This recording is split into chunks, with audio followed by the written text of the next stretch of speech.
Hi, everyone. I'm Florence, welcome to the English Academy. Today's story is a roller coaster romance. Think fiery arguments, stolen glances, and two enemies who can't stay away from each other. What happens when a quiet bookworm meets a guy who drives her up the wall? Stick around, this one's a page-turner. In the small college town of Elmwood, where autumn leaves painted the streets gold and the air smelled of cinnamon, there was a library called the Quill. It wasn't just any library, it was a sanctuary of creaky wooden floors, stained glass windows, and shelves that whispered secrets. For Katie Ellis, it was home. Katie was 19, with chestnut hair she always tied back in a messy bun, freckles dusting her nose, and green eyes that sparkled behind her glasses. She was a literature major, a dreamer who lived in novels. Jane Austen was her queen, and coffee was her fuel. She'd landed a part-time job at the Quill, and nothing made her happier than organizing books, recommending reads, or curling up in the reading nook with a classic. That is, until Jake Harper showed up. Jake was the opposite of Katie in every way, 20, with tousled blonde hair, a leather jacket that screamed trouble, and hazel eyes that smirked more than they smiled. He wasn't a book guy, he was a music major who lived for late-night jam sessions and skipping lectures. But when his professor assigned a poetry project, Jake had no choice. He needed a book, and the Quill was his last resort. It was a crisp Thursday afternoon when he swaggered in, boots thudding against the floor.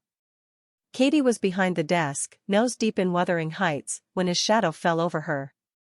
"Hey, Specs," he said, leaning on the counter. "Where's the poetry section?" Katie looked up, annoyed at the nickname. "It's Katie, not Specs. And it's over there, third aisle, left side. Try not to mess it up." Jake grinned, unfazed. "Chill, princess. I'm just here to grab something and go." She glared as he sauntered off, but 10 minutes later, he was back, dropping a stack of books on her desk with a thud. "These are trash. Got anything decent?" Katie's jaw dropped. "Those are classics. Shelley, Keats." "Boring," he cut in, smirking. "Got anything that doesn't put me to sleep?" She shoved the books aside. "If you don't like poetry, why are you here?" "Assignment," he said, shrugging. "And you're the nerd who's gonna help me, right?" "Help yourself," she snapped, turning back to her novel. Jake didn't leave. He kept coming back, every day, in fact, asking dumb questions, misplacing books, and calling her Specs just to watch her fume. Katie hated him.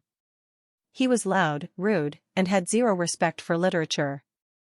But he was also persistent, and she couldn't kick him out without losing her job. One rainy evening, the library was empty except for them. Katie was reshelving books when Jake appeared, holding a crumpled notebook. "Wrote something," he mumbled, shoving it at her. "Tell me it's not awful." She raised an eyebrow but took it. His handwriting was a mess, but the words, oh, the words. It was a poem about rain, raw and jagged, like a song with no melody. She looked up, surprised. "This isn't terrible." "High praise from the book queen," he teased, but his smirk softened. "Why do you act like you hate this stuff?" she asked, handing it back. He shrugged, looking away. "Easier than admitting I suck at it."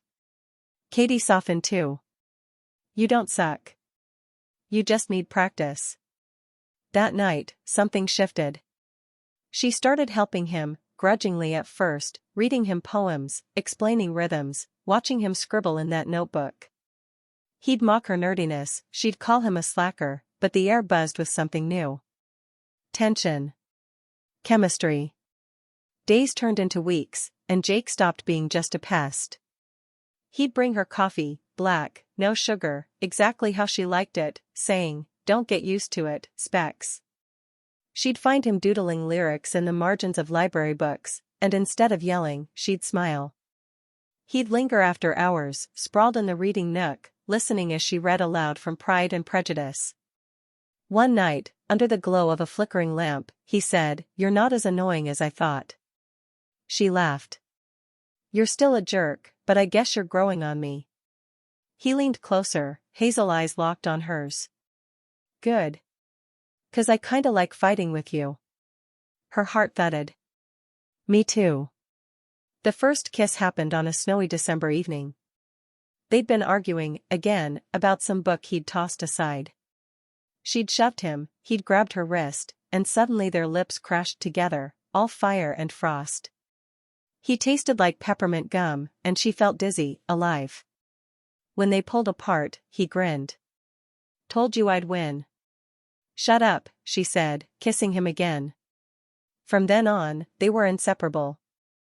Jake would sneak into the library with playlists he'd made her, songs about love and chaos, and she'd leave him notes and books, little quotes like "You're my plot twist." They'd study together, her with novels, him with lyrics, trading sarcastic jabs that always ended in laughter. He'd play her guitar riffs on his phone, she'd read him her essays, and Elmwood's quiet streets became their playground, coffee runs, late-night walks, stolen kisses under lampposts. One spring day, Jake dragged her to the library roof, a picnic of sandwiches and soda spread out. Made you something, he said, handing her a notebook. Inside was a poem, messy, heartfelt, about a girl with green eyes who turned his world upside down. At the bottom, he'd taped a tiny paper ring. Katie Ellis, he said, cheeks red, I'm no good at this mushy stuff, but you're my muse. Stick with me? She laughed, tears in her eyes. Only if you stop calling me Specs. Deal, he said, pulling her close. They danced on that roof, the town below them, books their silent cheerleaders. Years later, they'd tell their story, how a library, a fight, and a poem turned enemies into forever. And that's the pages between us. Wasn't Jake and Katie's journey just delicious? From snarky enemies to swoony love, it's the stuff bookworms dream of. Hope you enjoyed it and caught some English words like fume, jagged, or muse. What did you think? Tell me in the comments.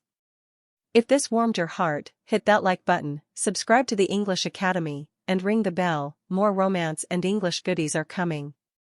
I'm Florence, see you next time, keep reading and falling in love.